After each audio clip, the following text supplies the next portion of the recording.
Hello everyone, welcome back to this channel. Today our topic is मुहावरे एवं लोकोक्तियाँ। इस class में हम मुहावरे एवं लोकोक्तियों के बारे में पढ़ेंगे, ठीक है। और इसके 20 मोस्ट इंपॉर्टेंट क्वेश्चंस को अटेम्प्ट करेंगे। ये आपका हिंदी मॉक टेस्ट है। आप देखिए कैसी आपकी तैयारी चल रही है और कितना ज़्यादा आपका स्कोर जाता है। ओके, अब फर्स्टली अगर हम मुहावरे एवं लोकोक्तियों की बात करें तो ये क्या, अगर हम इनको अपनी भाषा में यूज़ करते हैं, ठीक है, तो हमारी भाषा क्या हो जाती है, बहुत ज़्यादा अलंकृत और चमत्कारिक हो जाती है। ठीक है, हमारी जो लैंग्वेज है वो बहुत ज़्यादा प्रभावशाली लगती है अगर हम मुहावरे एवं लोकोक्तियों का यूज़ करते हैं। अब ये देखने में काफ़ी सरल लगते हैं, लेकिन जब हम इनका मीनिंग लगाने लगते हैं तो सारे ऑप्शन सिमिलर दिखाई देते हैं। ठीक है, तो 4 ऑप्शंस में से सही ऑप्शन चूज़ करना थोड़ा सा डिफ़िकल्ट हो जाता है। तो let's get started. First question है आपका, गंगा गए गंगादास, जमुना गए जमुनादास, लोकोक्ति का सही अर्थ है। तो ये एक लोकोक्ति है, गंगा गए गंगादास और जमुना गए जमुनादास। 4 ऑप्शन है आपके सामने, न्यायप्रिय, सिद्धांतहीन, आदर्शवादी, चरित्रहीन। इसमें से जो इसका सबसे सूटेबल ऑप्शन है, न्यायप्रिय तो नहीं हो सकता, है ना, क्योंकि गंगा गए गंगादास, जमुना गए जमुनादास ये कहीं से भी न्यायप्रिय नहीं है, आदर्शवादी भी नहीं है और ना ही चरित्रहीन है। जो इसका सबसे सूटेबल आंसर है वो है सिद्धांतहीन। ठीक है, इसके लिए आपका एक मुहावरा और आता है, थाली का बैंगन होना, है ना, वो भी, उसका भी मतलब सिद्धांतहीन ही होता है, जिसके अपने कोई प्रिंसिपल नहीं है। जिस तरफ वो देखेगा, जिसकी साइड ज़्यादा वजन है ना, जिसका पलड़ा भारी है, वो उसी साइड चला जाएगा। ठीक है, तो उस इंसान को हम क्या कहते हैं, सिद्धांतहीन। तो सिद्धांतहीन व्यक्तियों के लिए ये लोकोक्ति यूज होती है, गंगा गए गंगादास एंड जमुना गए जमुनादास। नेक्स्ट क्वेश्चन इज, गुलर का फूल होना, मुहावरे का सही अर्थ है। लाल पीला होना, अत्यधिक सुंदर होना, विवर्ण होना, दुर्लभ होना। अब गुलर का फूल होना, तो ये गुलर का फूल जिस तरह से मिलता है उसी के अकॉर्डिंग इसका सेंस लिया जाएगा। अब क्या ये लाल पीले कलर का होता है या बहुत सुंदर होता है ना, या विवर्ण होता है या दुर्लभ होता है। दुर्लभ मीन्स रेयर, तो इसका राइट आंसर है आपका दुर्लभ होना। ठीक है, दुर्लभ होना जो आसानी से ना मिले। ठीक है, सुलभ इसका अपोजिट होता है, सुलभ जो इजीली मिल जाए, और दुर्लभ यानी कि रेयर चांसेस हो जिसके मिलने के। ठीक है, तो इसका राइट आंसर है आपका ऑप्शन नंबर डी, दुर्लभ होना। नेक्स्ट क्वेश्चन इज, अपना सा मुंह लेकर रह जाना। अपना सा मुंह लेकर रह जाना, मुहावरे का सही अर्थ बताना है आपको। प्रसन्न, अमर हो जाना, ठगा जाना या लज्जित होना। ठीक है, ये कई बार आपने सुना भी होगा, टीवी सीरियल्स में भी कई बार यूज होता है, अपना सा मुंह लेकर रह जाना। तो प्रसन्न इसका कहीं से भी नहीं है, अमर हो जाना भी नहीं है, ठगा जाना या लज्जित होना। तो इसमें आपका सबसे सूटेबल ऑप्शन है लज्जित होना। ठीक है, तो लज्जित होना आपका राइट आंसर है, अपना सा मुंह लेकर रह जाना, लज्जित होना। क्वेश्चन नंबर 4, बरस पड़ना, मुहावरे का सही अर्थ है। बरस पड़ना, अत्यधिक क्रोधित होना, वर्षा का होना, प्रेम करना, सम्मान देना। अब बरस पड़ना, जैसे कि आपको बारिश होती है वो बरसती है ना, लेकिन इसका ये राइट आंसर नहीं है।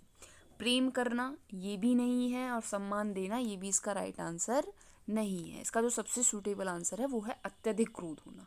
ठीक है, जब कोई बहुत ज़्यादा गुस्सा होता है तो क्या करता है, बरस पड़ता है। ठीक है, तो इसीलिए ये मुहावरा यूज होता है, बरस पड़ना, बहुत ज़्यादा गुस्से में होना। क्वेश्चन नंबर 5, सवे दिन होत न एक समाना, लोकोक्ति का सही अर्थ है। समय परिवर्तनशील है, समय अपरिवर्तनशील है, परिवर्तनशील का अपोजिट है अपरिवर्तनशील। ठीक है, मतलब जो चेंज ना हो। समय बेकार है, समय पर ना पहुंचना श्रेयस्कर है। ठीक है, तो इसमें जो सबसे सूटेबल ऑप्शन है वो आपको चूज करना है। अब पहले आप इसका मीनिंग लेंगे, सभी दिन होत न एक समाना, मीन्स सभी दिन एक जैसे नहीं होते। ठीक है, क्यों नहीं होते एक जैसे, क्योंकि समय क्या है, परिवर्तनशील है, वो चेंज होता रहता है। ओके, तो इसका राइट आंसर है आपका 5th का ऑप्शन नंबर ए, समय परिवर्तनशील है।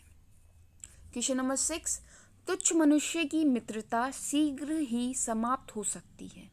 अब ये आपको मीनिंग दिया हुआ है, भाव को व्यक्त करने वाली लोकोक्ति है। अब आपको लोकोक्ति बतानी है। ठीक है, 4 आपके सामने लोकोक्ति है, उसमें से राइट लोकोक्ति बतानी है जो इस मीनिंग का सेंस दे। तुच्छ मनुष्य की मित्रता शीघ्र ही समाप्त हो सकती है। अधजल गगरी छलकत जाए, थोता चना बाजे घना, कबहू निरामिष होना कागा, ओछे की प्रीति भालू की भीति। ठीक है, तो अधजल गगरी छलकत जाए, इसका मतलब क्या होता है, जिसको कम ज्ञान होता है वो छलकता जाता है, मतलब अपनी शेकी दिखाता है एक तरीके से कि हाँ मुझे कितनी नॉलेज है। थोता चला बाजेगा ना, इसका भी सेम ही मीनिंग है कि जो ज़्यादा काबिल नहीं होता वो ज़्यादा ओवर एक्टिंग करता है। कबहू निरामिष हो ना कागा, तो ये भी कहीं से सूटेबल नहीं है। ओछे की प्रीति बालू की भीति। ओछे मतलब जो ओछा इंसान हो, तुच्छ, ओछे, ये सिमिलियर सेंस दे रहे हैं। तो उसका जो सबसे सूटेबल आंसर है वो यही है, ओछे की प्रीति भालू की भीति। तो क्वेश्चन नंबर 6 का डी आपका राइट आंसर है, ओछे की प्रीति भालू की भीति। क्वेश्चन नंबर 7, सिर पर पाव रखकर भागना मुहावरे का सही अर्थ है। अब सिर पर पाव रखकर भागने का सही अर्थ बताना है। सर्कस दिखाना, तुरंत भाग जाना, करतूत दिखाना, चोट पहुंचाना। क्वेश्चन नंबर 7 का राइट आंसर आपको बताना है। सिर पर पाँव रखकर भागना, आप देख सकते हो सर्कस दिखाना, लेकिन ये कहीं से भी इसका सूटेबल आंसर नहीं है। तुरंत भाग जाना, करतूत दिखाना या फिर चोट पहुंचाना। तो आपका इसका सबसे सूटेबल आंसर है तुरंत भाग जाना। ठीक है, सिर पर पाँव रखकर भागना मतलब बहुत जल्दी में भागना, एकदम भाग जाना, तो तुरंत भाग जाना इसका सूटेबल आंसर है। ओके, क्वेश्चन नंबर 8, खेत रहना। बहुत इंपॉर्टेंट है ये, मोस्टली क्वेश्चन में एग्जाम्स में पूछा जाता है। ठीक है, इसे आप इंपॉर्टेंट करके भी लर्न कर सकते हैं। खेत रहना मुहावरे का सही अर्थ क्या है? संपत्ति का बचा रह जाना, इज्जत बच जाना, वीर गति को प्राप्त हो जाना या शत्रु से मुकाबला होना। अब खेत से आप सेंस लगाओगे, खेत रहना मतलब जो फील्ड होती है उसकी बात हो रही है, लेकिन यहाँ पे खेत का सेंस वो बिल्कुल भी नहीं है। ठीक है, तो संपत्ति का बचा रह जाना ये आपका गलत हो गया। इज्जत बच जाना, तो खेत का इज्जत से नहीं है बिलोंग करता, क्योंकि हम खेत फील्ड की बात नहीं कर रहे हैं। वीर गति को प्राप्त हो जाना या शत्रु से मुकाबला करना, तो इसका जो सबसे सूटेबल आंसर है वो है वीर गति को प्राप्त हो जाना। क्वेश्चन नंबर 8 का सी, वीर गति को प्राप्त हो जाना, एक तरह से शहीद हो जाना। ओके, क्वेश्चन नंबर 9, कागजी घोड़े दौड़ाना मुहावरे का सही अर्थ है। कागजी घोड़े दौड़ाना, कागजी मतलब कागजों पर, नकली घोड़े दौड़ाना, बहुत परिश्रम करना, व्यर्थ की लिखा पढ़ी करना या जांच पड़ताल करना। अब इसमें मोस्टली बच्चों का आंसर होगा ऐसे बहुत परिश्रम करना, है ना, लेकिन जो इसका सबसे सूटेबल आंसर है वो है व्यर्थ की लिखा पढ़ी करना, मतलब ऐसी लिखा पढ़ी करना जिसका कोई यूज ही ना हो। ठीक है, यूजलेस लिखा पढ़ी करना, व्यर्थ की लिखा पढ़ी करना मीन्स कागजी घोड़े दौड़ाना। ओके, क्वेश्चन नंबर 10, जूतियों में दाल बांटना। अब जूतियों में दाल बांटने का मतलब क्या होता है आपको ये बताना है। दुखी होना, अपमान करना, चापलूसी करना या लड़ाई झगड़ा हो जाना। बहुत ही अच्छा क्वेश्चन है। जूतियों में दाल बांटना, दुखी होना इसका बिल्कुल भी आंसर नहीं है। अपमान करना ये भी सिमिलियर है ना, चापलूसी करना ये तो नहीं है, या लड़ाई झगड़ा हो जाना। तो जूतियों में दाल बांटने का जो सबसे सूटेबल आंसर है वो है आपका ऑप्शन नंबर डी, लड़ाई झगड़ा हो जाना। ठीक है, जूतियों में दाल बांटना मतलब लड़ाई झगड़ा हो जाना। ठीक है, जूतियों से आप याद रख सकते हैं, जूते कब पड़ते हैं, जब लड़ाई झगड़े होते हैं। क्वेश्चन नंबर 11, पौ बारे होना मुहावरे का सही अर्थ है। ठीक है, विरोध करना, समर्थन करना, कष्ट झेलना या मजे में रहना। पौ बारे होने का जो सबसे सूटेबल ऑप्शन है वो है आपका मजे में रहना। ठीक है, एंजॉयमेंट करना। ओके, क्वेश्चन नंबर 12, घड़ी में तोला घड़ी में माशा का सही अर्थ। बहुत ही नाजुक मिजाज, डंडी मारने में कुशल व्यापारी। ठीक है, ऐसा व्यापार जिसमें एक पल मुनाफा हो और दूसरी पर कहीं नुकसान हो जाए, मतलब कभी फायदा हो रहा है, प्रॉफिट हो रहा है आपका, और कभी लॉस हो रहा है। जरा सी बात पर खुश और नाराज होना। तो आपको इन 4 ऑप्शन में से सबसे सूटेबल बताना है। घड़ी में तोला घड़ी में माशा, तो इसका जो सबसे सूटेबल आंसर है वो है जरा सी बात पर खुश और नाराज होना। ठीक है, जरा देर में इंसान खुश हो रहा है और जरा देर में एकदम गुस्सा हो जा रहा है, तो यही इसका सबसे सूटेबल आंसर है। ओके, क्वेश्चन नंबर 13, नई जमीन तोड़ना के 4 अर्थ दिए गए हैं, सही का चयन करना है आपको, सूटेबल आंसर चूज करना है। पुराने को मिटाना, लिखे हुए को काटना, अनूठा प्रयोग, बड़ी लकीर खींचना। नई जमीन तोड़ने का क्या मतलब है? पुराने मिट जाएगा या लिखा हुआ कट जाएगा। लिखा हुआ कट जाएगा तो कहीं से भी नहीं है, है ना। अनूठा प्रयोग मतलब कुछ यूनिक करना, डिफरेंट करना, या बड़ी लकीर खींचना। तो इसका सबसे सूटेबल आंसर है अनूठा प्रयोग, मतलब कुछ नया करना, डिफरेंट करना। ओके, क्वेश्चन नंबर 14, सिर मुड़ाते ही ओले पड़ना मुहावरे का सही अर्थ बताइए। अमर हो जाना, बहुत तंग करना, प्रारंभ में ही संकट का आ जाना, धन प्राप्ति की आशा। सिर मुड़ाते ही ओले पड़ना मतलब जैसे ही आपने किसी काम को शुरू करा और तुरंत ही आपकी आसपास प्रॉब्लम्स आ जाए, है ना, शुरुआत में ही बहुत सारी प्रॉब्लम आ जाना, यही आपका कहलाता है सिर मुड़ाते ही ओले पड़ना, मतलब प्रारंभ में ही संकट का आ जाना। ओके, जैसे आपने कुछ नई शुरुआत करी है और तुरंत आपकी प्रॉब्लम आनी शुरू हो जाए, फिर क्या होता है, इंसान उस चीज़ को फिर करना छोड़ देता है ना। तो यही है इसका राइट आंसर। क्वेश्चन नंबर 15, ओछे की प्रीति बालू की भीति का भाव है। बालू की दीवार कमजोर होती है, बालू हम कहते हैं मिट्टी को, ठीक है। ओछे लोग बालू की दीवार बनाकर रहते हैं। बालू की दीवार की भांति ओछे लोगों का प्रेम अस्थाई होता है। अस्थाई मीन्स टेम्पररी होता है, कुछ टाइम के लिए। या बालू ओछा पदार्थ है। बालू ओछा पदार्थ है तो कहीं से भी मीनिंग सेंस नहीं दे रहा है ना। बालू की दीवार कमजोर होती है, ये भी नहीं है आपका। अब ओछे लोग बालू की दीवार बनाकर रहते हैं, है ना, तो ये भी नहीं होगा। तो उसका जो सबसे सूटेबल आंसर है वो ये question number option number C है। बालू की दीवार की तरह ओछे लोग, मतलब जो तुच्छ लोग हैं, उनका जो प्यार है वो भी कैसा होगा, टेम्पररी होगा, कुछ टाइम के लिए होगा, ठीक है। क्योंकि वो क्या कर रहे हैं, दिखावा कर रहे हैं या फिर अपना कोई मतलब सिद्ध कर रहे हैं।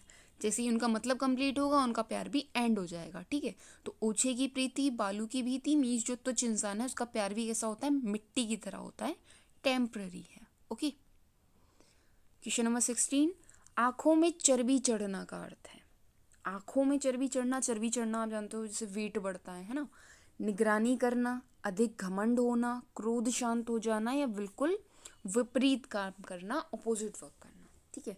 तो आंखों में चर्बी चढ़ना, निगरानी करना, कोई सेंस नहीं है। अधिक घमंड होना, क्रोध शांत हो जाना, तो चर्बी चढ़ना, क्रोध शांत होना, कोई सूटेबल आंसर नहीं है। बिल्कुल विपरीत काम करना, ये भी नहीं है। इसका जो सबसे सूटेबल आंसर है वो है अधिक घमंड होना। आंखों में चर्बी चढ़ना मीन्स आप सामने जो कुछ हो रहा है वो नहीं देख पा रहे हैं, अपने ही प्राउड में है, ठीक है। तो अधिक घमंड होना, आंखों में चर्बी चढ़ना। क्वेश्चन नंबर 17, अंधा बगुला कीचड़ खाए, इसका अर्थ बताना है आपको।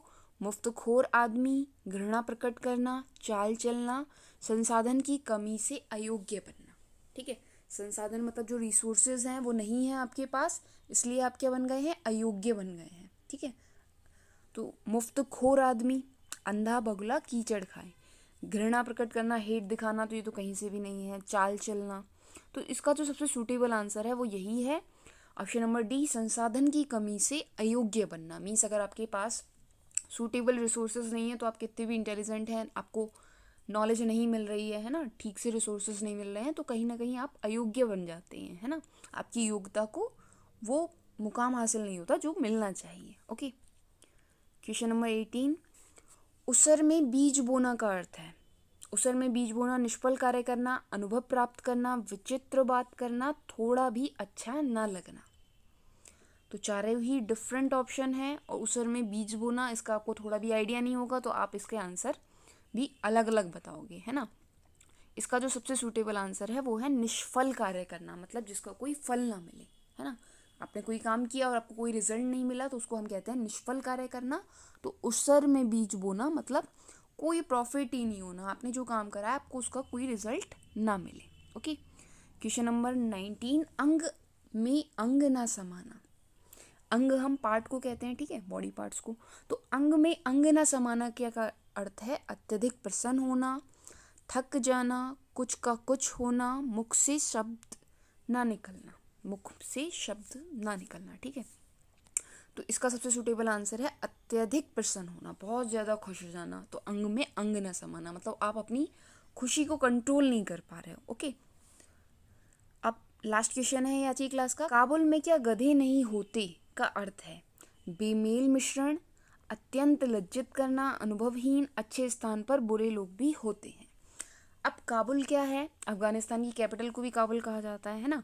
अब वहाँ पे क्या गधे नहीं होते, इसका सबसे सूटेबल आंसर क्या है, बेमेल मिश्रण मतलब जिसका कोई मेल ही ना हो, है ना।